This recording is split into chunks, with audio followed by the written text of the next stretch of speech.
दोस्तों स्वागत है आपका पार्ट 2 के साथ में 155 क्वेश्चन में भैया पार्ट 1 दे दिया था और इसमें भी लगभग 150 क्वेश्चंस कवर करने वाले हैं। तो 6 सेमेस्टर केमिस्ट्री का ये सेकंड पेपर मोस्ट इंपॉर्टेंट मेरे भाई 3 वीडियोस हमने बनाई थी। एक अब जो डिस्क्रिप्शन में प्लेलिस्ट है यहां पर भी है, एप्लीकेशन में भी है। एक पहली वाली वीडियो लगभग 1 घंटे से ऊपर की थी, एक कल आपको दिए थे सिलेक्टेड क्वेश्चंस और एक ये दे रहे हैं मेरे भाई। इन तीनों वीडियोस को अगर आप देख लेते हो इस बात की गारंटी है पेपर बढ़िया होगा भैया। ठीक है चलो सर जी शुरू करते हैं। आपका पेपर कब है ये भी कमेंट करके बता देना ताकि हम आपको कुछ और हेल्प कर पाए भाई। ठीक चलो पहला है mathematical expression of first law of thermodynamics. ऊष्मागतिकी का जो पहला नियम होता है उसकी भैया मैथमेटिकल इक्वेशन क्या है तो सभी को पता होनी चाहिए। डी क्यू माइनस का पी डी वी या फिर डी क्यू माइनस डब्ल्यू बराबर क्या होता है, डी यू ऐसे लिख के आ जाए या फिर ऐसे लिख के आ जाए भैया डी क्यू माइनस का डब्ल्यू एक ही बात होती है भैया, या फिर डी क्यू बराबर डी यू माइनस का डब्ल्यू कैसे भी लिख लो कोई फर्क नहीं पड़ता है। Formula for work done in isothermal reversible expansion. Isothermal मतलब होता है समतापी, रिवर्सिबल जो एक्सपेंशन होता है उसमें भैया कार्य कितना होता है तो W बराबर 2.303 nRT log V2 upon V1 होता है। In Joule Thomson expansion of hydrogen and helium their temperatures. भैया केवल जो हाइड्रोजन और हीलियम होते हैं इनकी ही हीटिंग होती है, बाकी सबकी कूलिंग होती है। तो ये बहुत इंपॉर्टेंट मोस्ट इंपॉर्टेंट क्वेश्चन है कि भैया जूल थॉमसन एक्सपेंशन में, जूल थॉमसन इफेक्ट में किसकी हीटिंग होती है तो हाइड्रोजन और हीलियम की। बॉम्ब कैलोरीमीटर क्या नापता है तो हीट ऑफ कंबशन नापता है भाई। ठीक है value of D Q in adiabatic process of an ideal gas. अगर आइडियल गैस है तो डी क्यू मतलब क्या होता है, हीट चेंज होगा ही नहीं एडियाबेटिक प्रोसेस के लिए। एडियाबेटिक प्रोसेस क्या होता है, रुद्धोष प्रक्रम। गांव में देखा होगा भूसा उसा में बर्फ भर के रख दिया भैया ताकि ऊष्मा अंदर की बाहर ना जाए, बाहर की ऊष्मा अंदर ना आए, बर्फ रखा रहे, बारात आए तब बर्फ निकाला जाए, आराम से कोल्ड ड्रिंक पिलाई जाए भैया कोल्ड ड्रिंक में मिला के। यानी कुल मिला के रुद्धोष प्रक्रम वो होता है जिसमें हीट का चेंज नहीं होता है, डी क्यू की वैल्यू 0 होती है भाई। ठीक है in an isolated system. Isolated मतलब अब आइसोलेट कोई नया वर्ड नहीं रह गया, कोरोना के बाद सबको पता है आइसोलेशन क्या होता है, अलग सिस्टम जिसमें सिस्टम और सराउंडिंग के बीच में कोई आदान प्रदान ना हो। तो यही लिखा हुआ है no exchange of heat and mass with surrounding. Surrounding और सिस्टम के बीच में कोई आदान प्रदान नहीं होगा। कौन सी इंटेंसिव प्रॉपर्टी है तो टेम्परेचर है, रिफ्रैक्टिव इंडेक्स यानी अपवर्तनांक है, ये सारे के सारे इंटेंसिव प्रॉपर्टी हैं। एक्सटेंसिव प्रॉपर्टी कौन सी है, एंथैल्पी H है, इंटरनल एनर्जी है, ये एक्सटेंसिव प्रॉपर्टी है। Internal energy of gas depends upon, जो सिस्टम की इंटरनल एनर्जी है, आंतरिक ऊर्जा है, वो किस पे निर्भर करती है तो टेम्परेचर T पे निर्भर करती है। एक कैलोरी में 4.18 या लगभग 4.2 जूल होते हैं, ये भी इंपॉर्टेंट है पता होना चाहिए।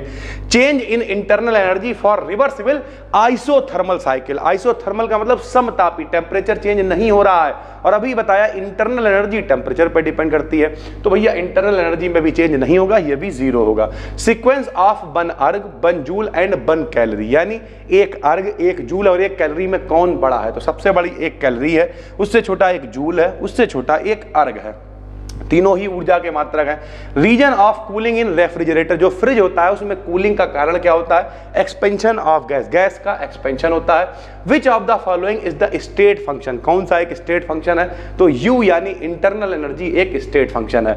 विच of the following is not an intensive property, कौन सी इंटेंसिव प्रॉपर्टी नहीं है तो वॉल्यूम यानी आयतन एक इंटेंसिव प्रॉपर्टी नहीं है। Which is calculated by Hess law, Hess law के द्वारा क्या कैलकुलेट करते हैं तो हीट ऑफ रिएक्शन, हेस का नियम पढ़ रखा है। ऊष्मा क्रिया चाहे एक पद में कराई जाए चाहे कई पदों में कराई जाए, ऊष्मा का मान हमेशा बराबर रहता है। तो ऊष्मा मतलब हीट को कैलकुलेट करते हैं, हीट ऑफ फॉर्मेशन कैलकुलेट करते हैं। एक रिलेशन होता है H बराबर E प्लस PB, पिछली वीडियो में भी बताया था, फिर से बता दे रहा क्योंकि ऐसे करके आ जाएगा ये निम्न में से कौन सा रिलेशन सही है तो H माने एंथैल्पी है, E माने एनर्जी है, PB क्या है प्रेशर वॉल्यूम एनर्जी है।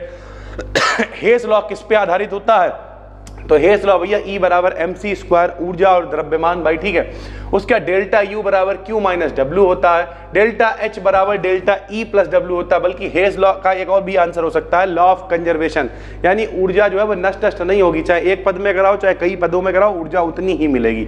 जूल थॉमसन इफेक्ट कैसा होता है, आइसो एंथैल्पिक होता है। आइसो एंथैल्पिक मतलब एंथैल्पी चेंज नहीं होगी भाई। ठीक है हेस लॉ किस पे आधारित होता है, एंथैल्पी या स्टेट फंक्शन। एंथैल्पी जो है एक स्टेट फंक्शन है, इस इस पे आधारित होता है। अकॉर्डिंग टू हेस लॉ, यानी हेस लॉ के according heat of reaction depend, किस पर डिपेंड करती है? इनिशियल एंड फाइनल पोजीशन, यानी शुरू कहां से हुआ है, खत्म कहां हुआ। मान लिया हमें यहां से घंटाघर जाना है तो हम यहां से डायरेक्ट घंटाघर चले जाएं या घूम फिर के चौकियों की हद्दब चौकियों की हो के जाएं, यानी कुल मिला के हमें इनिशियल और फाइनल से मतलब है ऊर्जा उतनी ही होगी, चाहे रिएक्शन एक स्टेप में हो चाहे फिर कई स्टेप में हो। एंथैल्पी का फार्मूला H से लिखते हैं, यहाँ पे पूरा नहीं लिखा हुआ है, तो बड़ा हेल्प करी है, ठीक है, ताकि ये PDF बन जाए। हमने नहीं लिखा हुआ है लेकिन रियलिटी यही है, लोग मदद करते हैं तभी सारी चीजें हो पाती है। Enthalpy is equal to, enthalpy क्या होती है? H बराबर E प्लस PV होती है।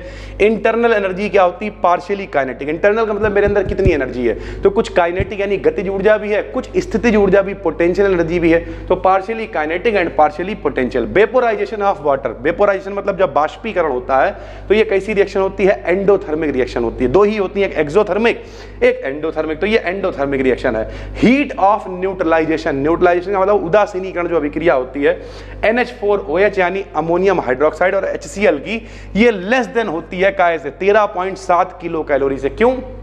क्योंकि ये तो स्ट्रॉन्ग एसिड है लेकिन भैया ये कमजोर बेस है, वीक बेस है, तो अगर पूरा स्ट्रॉन्ग एसिड हो, स्ट्रॉन्ग बेस हो, पूरी तरीके से सही रिएक्शन हो, तब 13.7 किलो कैलोरी होगी। इसकी वैल्यू 13.7 किलो कैलोरी से कम होगी भाई, ठीक है। Enthalpy of reaction is equal to, enthalpy of reaction heat के बराबर होती है, सीधी सी बात है। एडियाबैटिक प्रोसेस में चेंज डेल्टा Q का मान 0 होता है, ठीक है। Thermochemistry is the study of relationship between heat energy and chemical energy, यानी कोई भी रिएक्शन हो रही है उसमें कितनी हीट एनर्जी है, कितनी केमिकल रिएक्शन हो रही है, कितनी केमिकल एनर्जी है, उसकी स्टडी को ही हम लोग थर्मोकेमिस्ट्री कहते हैं। हीट ऑफ न्यूट्रलाइजेशन, अब ये देखो आ गया, स्ट्रॉन्ग एसिड स्ट्रॉन्ग बेस, अगर दोनों स्ट्रॉन्ग है तब उसकी हीट कितनी होगी? 13.7 किलो कैलोरी होगी भाई, ठीक है। Heat of neutralization of strong acid and weak base, अगर स्ट्रॉन्ग एसिड है और वीक बेस है तो 13.7 से कम होगी, जैसा अभी हमने आपको ऊपर दिखाया था NH4OH वाला। हीट ऑफ कंबशन, कंबशन मतलब जलना होता है और जलने के लिए हीट खर्च होगी तो हमेशा निगेटिव होती है भाई, ठीक है। कंबशन ऑफ मेथेन, ये देखो मेथेन का जलना भी क्या है? एक्सोथर्मिक है। एंथैल्पी क्या है? Extrinsic property. इंट्रिंसिक मतलब क्या होता है? स्वतः, निज, अंदर वाला। एक्सट्रिंसिक मतलब बाहर से, यानी एक्सट्रिंसिक प्रॉपर्टी है। Which of the following is an extrinsic, जैसे वॉल्यूम भी एक एक्सट्रिंसिक प्रॉपर्टी है, ठीक है सर, एक्सटेंसिव प्रॉपर्टी है। उसके बाद आइडेंटिफाई एक्सटेंसिव प्रॉपर्टी है volume, identify the intensive property, intensive extensive दो ही चलते हैं, तो intensive property from the following, कौन सी एक इंटेंसिव प्रॉपर्टी? अभी ऊपर हम दिखा चुके हैं आपको, रिफ्रैक्टिव इंडेक्स एक इंटेंसिव प्रॉपर्टी होती है। Which of the following is a closed system, closed system क्या होता है? सिस्टम और सराउंडिंग के बीच में कोई आदान प्रदान ना हो, तो जैसे प्रेशर कुकर है, प्रेशर कुकर एक क्लोज्ड सिस्टम है। Which of the following is an extensive property? Number of moles, ये भी एक्सटेंसिव प्रॉपर्टी है।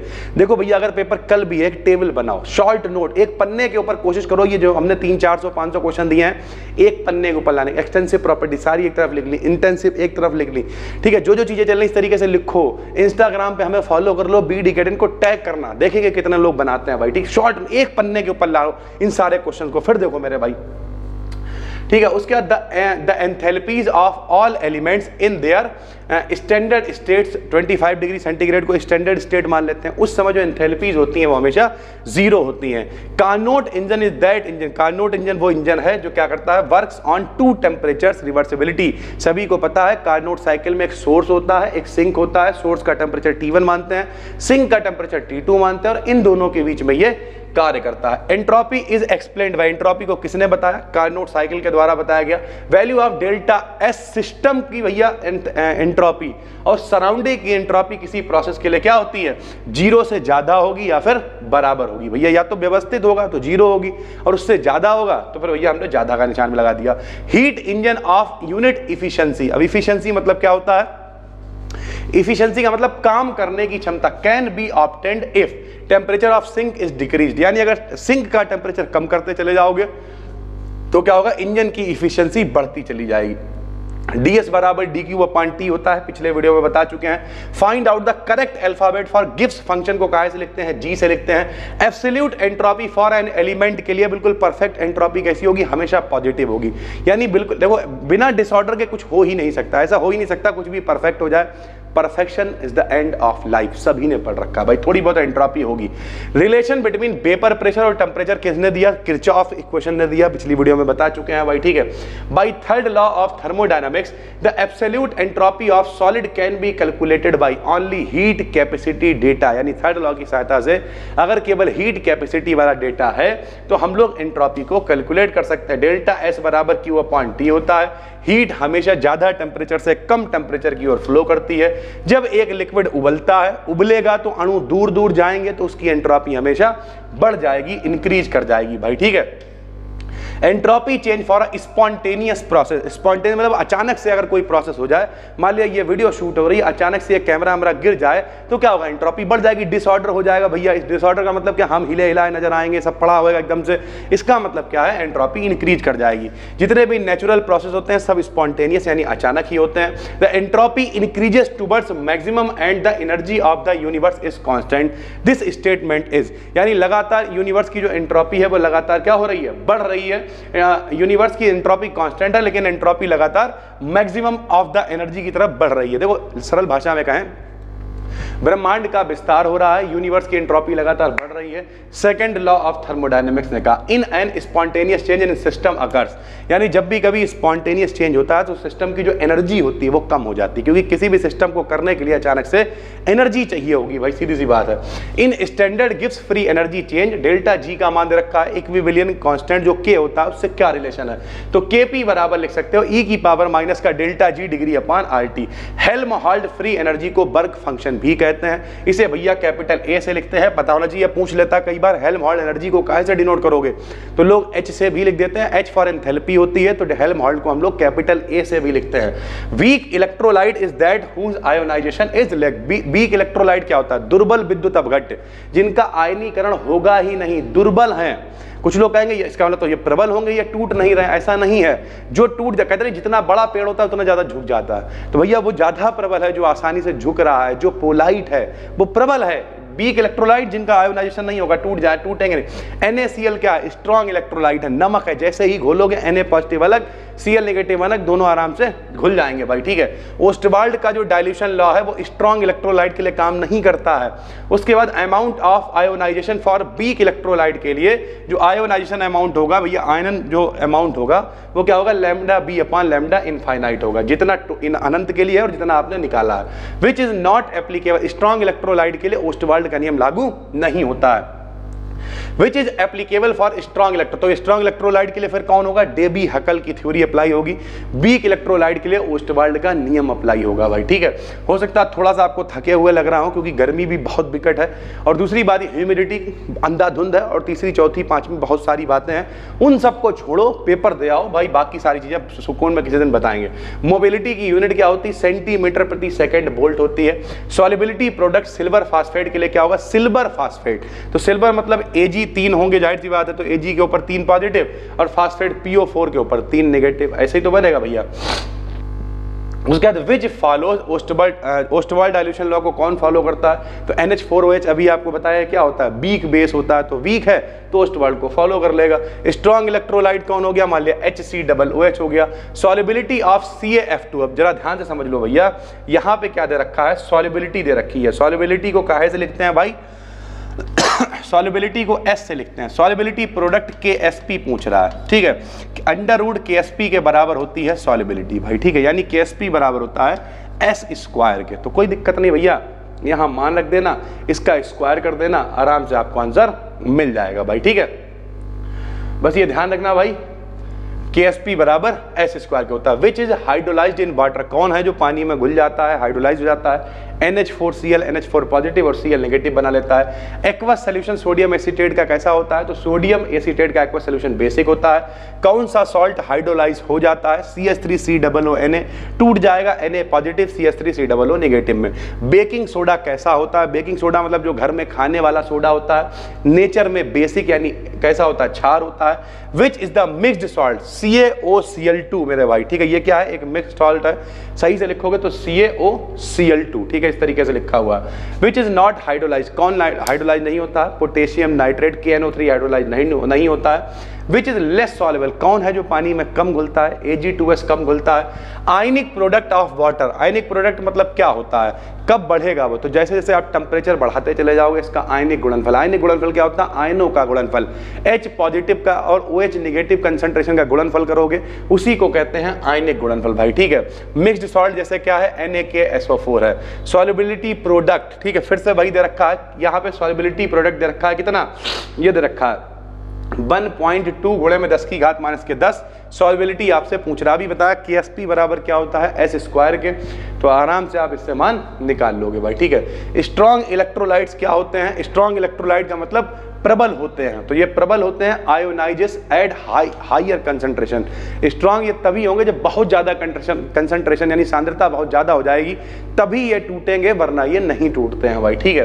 कोलराउज लॉ किसके लिए एप्लीकेबल होता है? तो कोलराउज भैया आयनिक मोबिलिटी है, ठीक है, आयनिक प्रोडक्ट ऑफ वाटर है, कंडक्टोमेट्रिक टाइट्रेशन है, कंडक्टिविटी है, इन सबको कैलकुलेट करने के लिए यही तो होता है। कोलराउज का नियम क्या होता है? प्लस और माइनस वाला टोटल कर दोगे तो वो अनंत वाली तनुता के बराबर हो जाएगा, अनंत वाली कंडक्टिविटी के बराबर हो जाएगा। एक्वस न्यूट्रल सॉल्यूशन क्या होता है? पीएच बराबर हो जाता है पीओएच के। न्यूट्रल का मतलब जितना एसिडिक है उतना ही बेसिक है, पीएच और पीओएच बराबर हो जाता है। कौन सा करेक्ट भैया किसी सॉल्यूशन के लिए? Which is correct for a solution? PH plus pOH बराबर 14 होता है, ठीक है भैया। अगर न्यूट्रल होगा तो 14 होगा, और ये शायद गलत लिख गया हो इसे मेरे भाई, अब ये किस सेंस में लिखा हुआ है यहाँ पे, ये पूरा नहीं उतरा हुआ है तो इसे हम लोग यहाँ से काट देना। फिलहाल पीएच प्लस पीओएच जो है वो 14 होगा उदासीन के लिए भाई, ठीक है। Oxidation in electrochemical cell, electrochemical cell में जो ऑक्सीडेशन है वो हमेशा कहाँ होता है?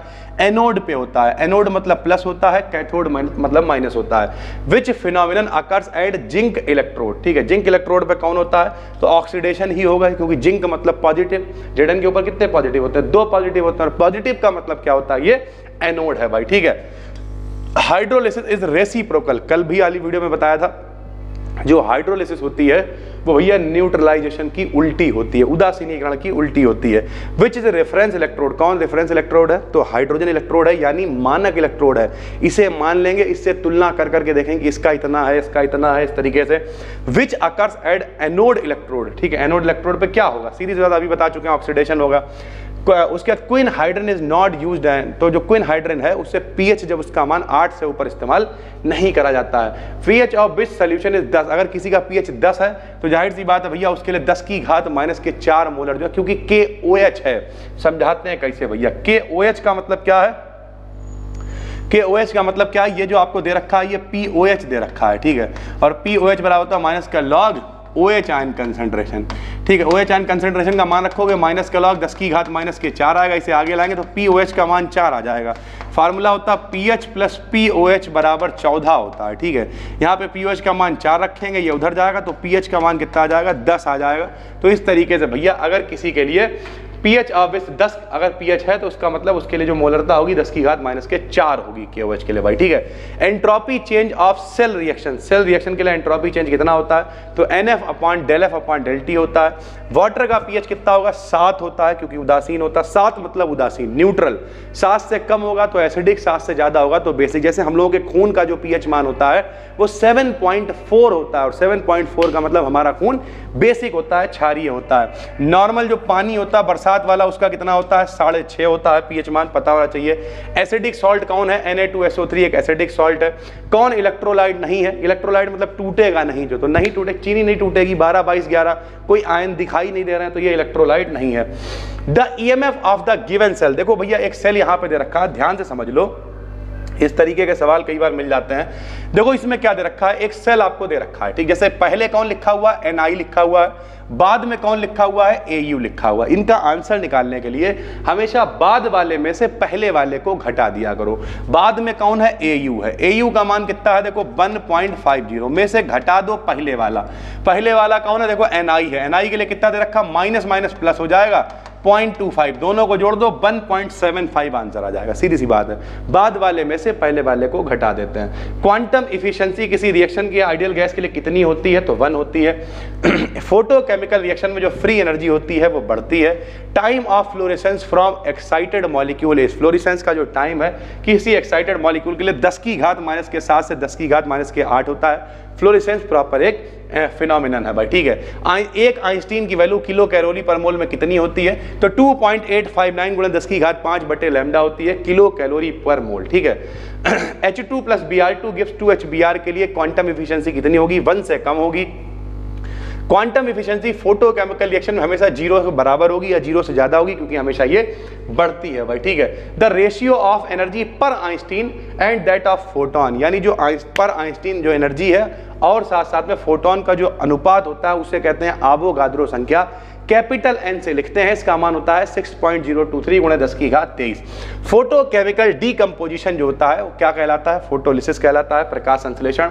What is true about photon, photon का मास भी 0 होता है और नॉन जीरो मोमेंटम होता है, मोमेंटम 0 इसमें नहीं होता है। फ्लोरेसेंस एक घटना है, अभी बताया आपको कब होती है, जब भैया ट्रांजिशन सिंगलेट से सिंगलेट मतलब स्टेट में ट्रांजिशन होता है तब फ्लोरेसेंस की घटना होती है। फोटोकेमिकल डीकम्पोजिशन फोटोलिसिस कहलाती है, अभी लिख चुके हैं। Photochemical reactions are occurred by absorbing, photochemical reaction कब होंगी, नाम ही है उनका फोटो, प्रकाश, रासायनिक अभिक्रिया, तो प्रकाश को एब्जॉर्ब करेंगी, लाइट को एब्जॉर्ब करेंगी तब ये होंगी। Excited molecules that return in the ground state with the same multiplicity, अब देखो फ्लोरेसेंस की यहाँ पे परिभाषा भी आ गई है कि जो एक्साइटेड मॉलिक्यूल होते हैं अगर वो सिंगलेट से सिंगलेट में ही वापस आते हैं, सिंगलेट से सिंगलेट में ट्रेवल करते हैं, सेम स्टेट में भैया लौट जाते हैं विद द सेम मल्टीप्लिस मतलब सेम मल्टीप्लिसिटी में लौट आते हैं, तब हम लोग उसे कहते हैं फ्लोरेसेंस भाई, ठीक है। Method to measure depression in freezing point, freezing point मतलब जमना होता है, जमना मतलब हिमांक में कमी को काहे से नापते हैं, तो बेंचमार्क मेथड से नापते हैं। m का मान डेल्टा टी के व्युत्क्रमानुपाती होता है। कोलिगेटिव प्रॉपर्टी को कैलकुलेट करते हैं, कोलिगेटिव प्रॉपर्टी से मॉलिक्यूलर वेट यानी जो अणुभार होता है उसे कैलकुलेट कर सकते हैं, कोलिगेटिव यानी अणुसंघ के गुणों से। कौन सा ट्रू है, तो डेल्टा V का मान हमेशा 0 होता है आइडियल विलयनों के लिए, आइडियल सोल्यूशन के लिए डेल्टा H भी 0 होता है, डेल्टा V 0 होता है। किसी सोल्यूशन की जो मोलैरिटी होती है, मोलैरिटी मतलब मोलरता होती है, तो कल वाले वीडियो में बता चुके हैं 1 लीटर में जितने मोल घुले होते हैं उसे मोललता कहते हैं भाई, ठीक है। Law which states that quantity of gas dissolved in liquid is proportional to its pressure is, यानी प्रोपोर्शनल होता है दाब के, इसे कौन सा नियम कहते हैं, हेनरी का नियम कहते हैं। क्या है भैया, which state that quantity of gas, यानी जितनी गैस जो है वो डिसॉल्व करी गई है लिक्विड में वो किसके, उसके दाब के समानुपाती, सरल भाषा में m का मान p के समानुपाती, यानी जो मात्रा है वो समानुपाती है, या W से भी लिख देते हैं W समानुपाती P, ये हेनरी का नियम है, ऐसे याद रखना W समानुपाती P। W मतलब वेट, जो मात्रा है वो प्रेशर के समानुपाती होती है। द डिग्री ऑफ डिसोसिएशन, जो डिग्री ऑफ डिसोसिएशन होती है, जो हम लोगों ने ओस्टवाल्ड का नियम पढ़ रखा था, तो भैया वान हाफ फैक्टर के टर्म में अल्फा बराबर I-1/n-1 होता है। उसके बाद विच of the following have high osmotic pressure, यहाँ पे एक चीज याद रखना, ये कोई रटने वाला नहीं है, इसमें 4-5 विकल्प होंगे, मान लिया एक NaCl दे दिया, ठीक है, एक AlCl3 दे दिया, तो आपको देखना पड़ेगा सबसे ज्यादा आयन किस में है, क्योंकि ये अणु संघ के गुण है, कोलिगेटिव प्रॉपर्टीज हैं, जिसमें अणुओं की संख्या ज्यादा होगी उसका परासरण दाब ज्यादा होगा। तो यहाँ Al2 में देखो 2 Al हैं, ठीक है, और PO4 में 3 PO4 है, यानी 3 2 5 हैं, तो इनसे देखो इसमें 2 हैं, इसमें 3 अधिक 4 ही हैं, तो जिसमें सबसे ज्यादा आयन होंगे उसकी कोलिगेटिव प्रॉपर्टी सबसे ज्यादा होंगी भाई, ठीक है। Concentration of solution is, concentration मतलब क्या होता है, सांद्रता क्या होती है, तो कितना, देखो सांद्रता का मतलब क्या होता है, गाढ़ा, तनु का मतलब क्या होता है, पतला, तो किसी विलयन में कितना ज्यादा विलय है, कितना ज्यादा सल्यूट है, वही उसकी सांद्रता है। एक बाल्टी चीनी ले, एक बोरा उसमें, एक बाल्टी पानी ले उसमें 1 बोरा चीनी डाल दो, सांद्रता बहुत ज्यादा हो जाएगी, सीधी सी बात है। Mathematical form of Henry law क्या होता है, C का मान P के समानुपाती, C का मान Kp के समानुपाती, K का मान C/P के समानुपाती। Henry law gives the relation between किसके, प्रेशर और सॉल्युबिलिटी ऑफ गैस, इन दोनों के बीच में रिलेशन बताता है, कितना ज्यादा मात्रा घुली हुई है।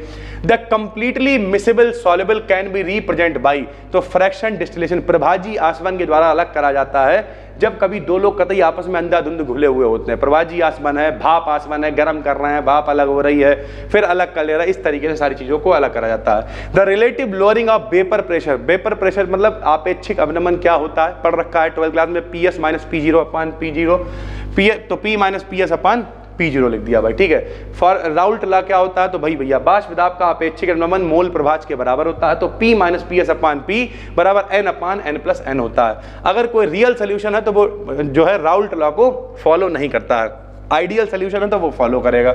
रिलेशन होता है एक भैया ये P माइनस PS अपान P बराबर W अपान M अपान छोटा m अपान ऊपर छोटा W है नीचे कैपिटल W, जो भी छोटा छोटा है, छोटा W छोटा m, ये विलय के लिए है, जो घुलता है वो विलय, सल्यूट जिसमें घुलता है विलायक सॉल्वेंट, मिला के बनता विलियन यानी सॉल्यूशन भाई, ठीक है। उसके बाद इमल्शन क्या होता है, तो dispersion of liquid in liquid, जब लिक्विड को लिक्विड में घोल दिया जाता है उसे इमल्शन कहते हैं, तेल को पानी में डाल दो इमल्शन बन जाएगा। बफर क्या है, कोलोइडल सॉल्यूशन है, लिक्विड और सॉलिड से मिलकर बना होता है। कितनी लेयर होती हैं केमिकल एडजॉर्प्शन में, तो एक होती है। बीईटी थ्योरी कब दी गई, 1938 में दी गई। बीईटी थ्योरी किस पे आधारित होती है भैया, तो मल्टी लेयर, बहुत सारी लेयर्स का एडजॉर्प्शन होता है उस पर आधारित होती है। किसके लिए इस्तेमाल करी जाती है, surface area of catalyst and adsorbent उनके लिए कैलकुलेट करी जाती है। बीईटी का मतलब क्या होता है, ब्रूनर, एमेट एंड टेलर, इन लोगों का नाम है, इसके आधार पर आधारित है। The neutron was discovered, neutron को किसने खोजा, तो यहाँ पे गलत लिखा हुआ है, न्यूट्रॉन की खोज रदरफोर्ड ने नहीं करी थी, न्यूट्रॉन की खोज भैया किसने करी थी, चैडविक ने करी थी, ठीक है। न्यूट्रॉन की खोज किसने करी थी, चैडविक ने करी थी। The half life of radio active substance is 10 years, ठीक है। इट्स एवरेज लाइफ कितनी हो जाएगी, तो हाफ लाइफ का मतलब होता है टी हाफ, टी हाफ कितना दे रखा है 10, एवरेज लाइफ को चलो टाउ से लिख दे रहा है, फार्मूला होता है 1.44 × में टी हाफ, 10 से गुणा करोगे 1 पॉइंट कम हो जाएगा यानी 14.4 ईयर आंसर आ जाएगा भाई, ठीक है। उसके बाद number of radio active series, radio active series का नंबर कितना होता है, तो 4 होता है। तो भाई इसमें 1-2 विकल्प गलत हैं इस पीडीएफ के अंदर, लेकिन वो हमने इस वीडियो को करवाते समय सॉल्व करा दिए हैं, तो बिल्कुल भी टेंशन नहीं लेनी है। पूरी वीडियो अगर आपने देख ली तो आपने ठीक कर ही लिया होगा। जो लोग यूट्यूब पे भी देख रहा हो भैया, इसकी पीडीएफ हम तुरंत शेयर कर रहे हैं Telegram BD Academy BSc channel पे। जो लोग एप्लीकेशन पे देख रहे हो यहाँ पे सब कुछ अपलोडेड हो ही जाता है। फिर मिलते हैं, तब तक के लिए धन्यवाद, थैंक यू।